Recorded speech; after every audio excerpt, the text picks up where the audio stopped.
Jaluo wako na kiongozi mmoja na wote kwa chama mmoja, anaitwa Raila Odinga.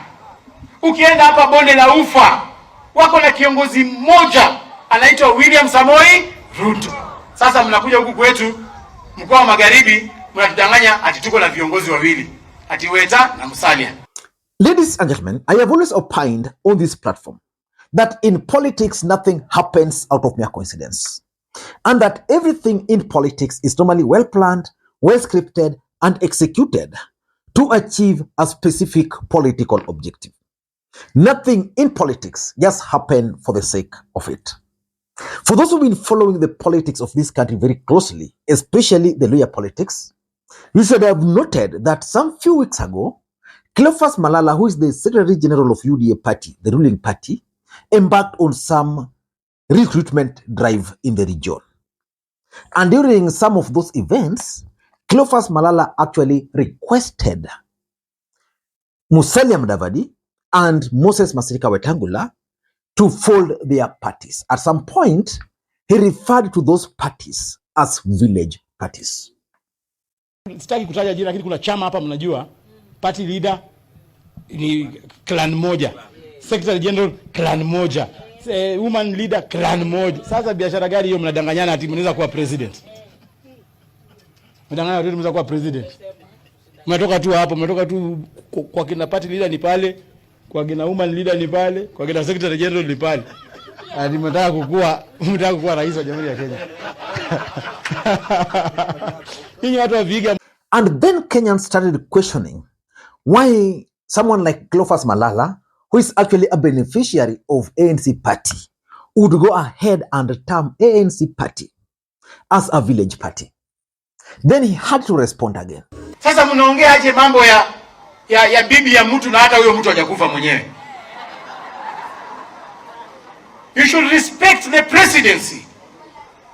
Hamwezi kwa mnaanza kuongea mambo ya nani ata inherit kiti cha urais ati in 2032. Na hamjaandika watu wetu kazi. Vijana wetu hapa juzi hawajaandikwa kazi ya kwenda kwa majeshi. Wala ambao wanazunguka wakisema mambo haieleweki, they will come back to their senses and join us.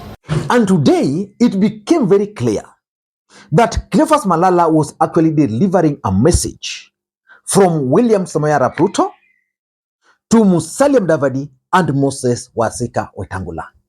Because today there was the National Governing Council of UDA at the Bomas of Kenya. And William Ruto actually confirmed what Cleophas Malala has been saying. Which begs the question, what is William Ruto's strategy for Luhya politics? In my view, William Ruto has one strategy: destroy Musalia Mudavadi and destroy Moses Wetangula using the dominant party, which is UDA party, in the name of a merger. So in this video, I want us to look at that aspect of merger because William Ruto spoke about it.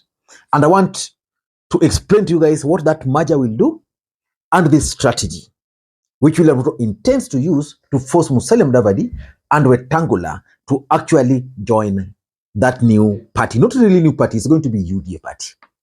But before we do that, in case you are watching this channel for the first time, please take a second or two, click that subscribe button so that next time we produce a video like this, YouTube will automatically notify you. And to the subscribers, I want to continue thanking you guys for your continued support, because without that support, this channel cannot be where it is. And without any further ado, ladies and gentlemen, allow me to dive in. And I want to begin by playing for you guys this short clip of Cleophas Malala and UDA leaders addressing Musalia Mudavadi in a manner that is actually disrespectful.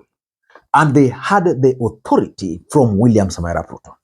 Secretary General of UDA. Nataka kuambia watu wa Bungoma, sisi kama UDA hatutakubali, haswa mimi Dan Wanyama, nataka kuongea kwa niaba yangu.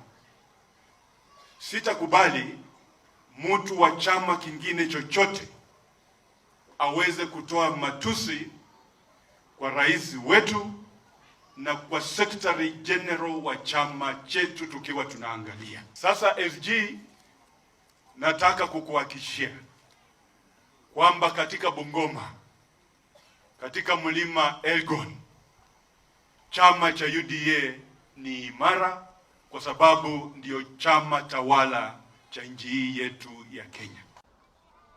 Na watu hata hawana heshima na secretary general wetu. Mahali wako huwa wanatoa matusi. Wanatoa matusi kwa UDA, wanatoa matusi kwa secretary general wetu. Sisi kama watu wa Mount Elgon tunatoa notice ya kwamba lazima tuwe na heshima kwa SG wetu na tuwe na heshima kwa chama ya UDA. Kwa sababu katika nchi hii ukweli ni kwamba tuko na party leader na rais mmoja. Ama namna gani? Hii chama ya UDA it cuts across tribal barriers. Lakini kama mtu anataka kuintroduce kusema ya kwamba hata Mount Elgon, Bungoma yote that we are going to convert, how can you fight the arm that feeds you?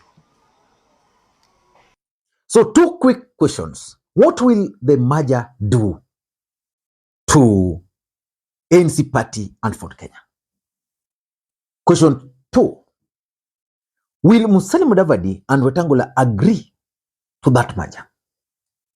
Let us begin by what the merger is intended to do. Number 1, it will make William Ruto the de facto leader of that new formation. So if it's going to be a new political name, a new formation name, or if they are going to insist on retaining the United Democratic Alliance Party, where these parties will now join like just defecting, it's definitely going to make William Ruto the de facto leader. Even if they were to come with another name, because I know Musalia Mudavadi is going to insist on coming with another name, then that name, the leader, the de facto leader is going to be none other than William Ruto. The deputy party leader is actually going to be the deputy president. And of course now 2 deputies, one is going to be Musalia Mudavadi and probably Wetangula. And because they are in government positions, they can't take up those roles. So they'll recommend certain individuals. They'll vanish like that. Number 2, if that were to happen, then Ford Kenya and the ANC party will die a natural death. Because if you join a merger, it will force the other party to dissolve. The parties then will die their natural death. So which means Musalia Mudavadi will not brag about having his party. Ford Kenya will not be there. At least I know for sure that Wetangula has sworn not to allow this merger to happen. And number 3, William Ruto will definitely determine who becomes the governor for Bungoma, the governor for Trans Nzoia, the gubernatorial candidate for Kakamega, the gubernatorial candidate for Busia, and probably is going to leave the Higa for Musalia Mudavadi. And if he could not leave the parliamentary seat for Sabatia to Mudavadi, what else we will leave it? The gubernatorial seat.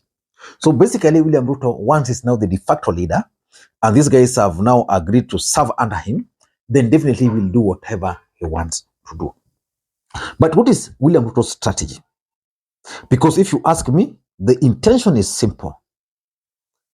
Have a big political party, ensure that party is heavily funded, ensure that at the election time, the party will be able to sponsor candidates across the country.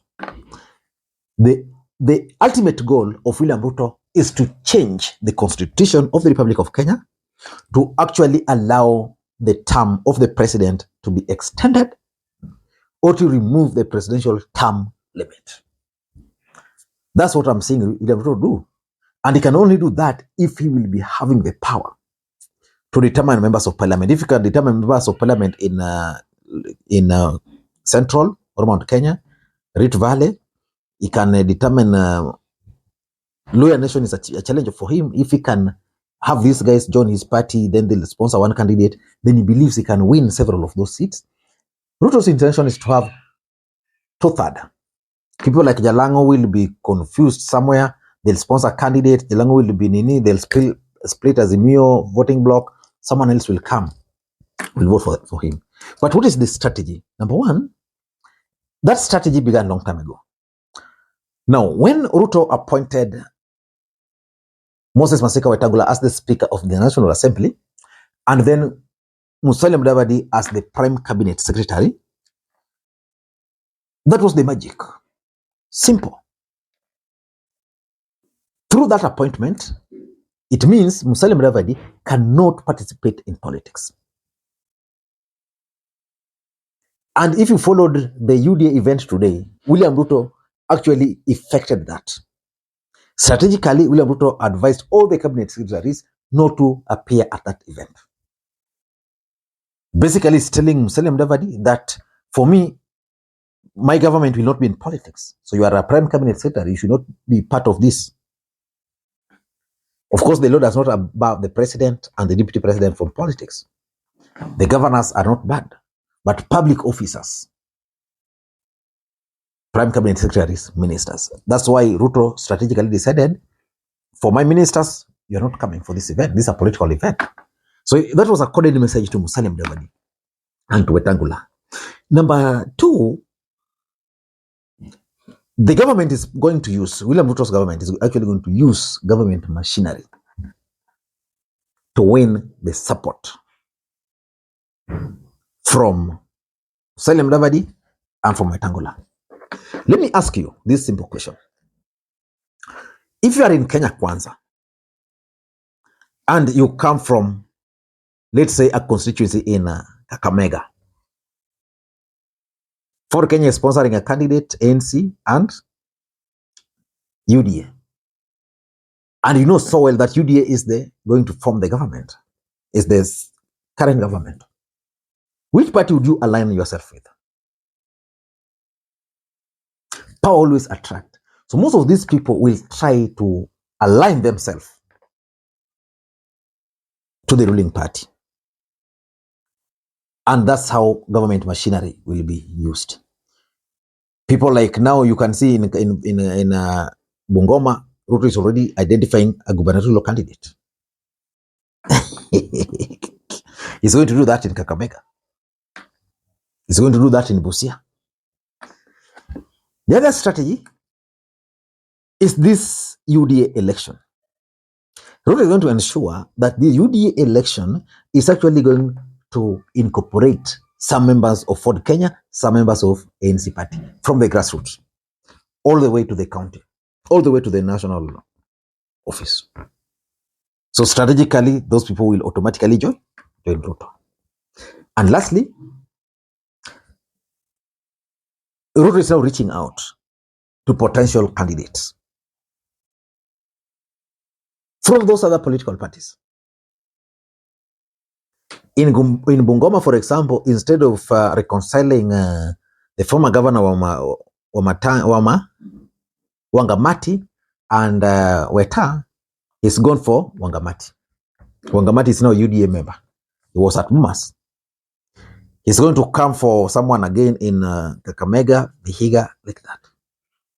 He's going to identify those serious candidates. Thereby, he's going to deny Ford Kenya, ANC, the chance to have strong candidates. So those candidates are the ones which are going to face with ODM. I don't know what you think. That's my take. Musalia Mudavadi and Wetangula, bye-bye Western politics. Bye-bye.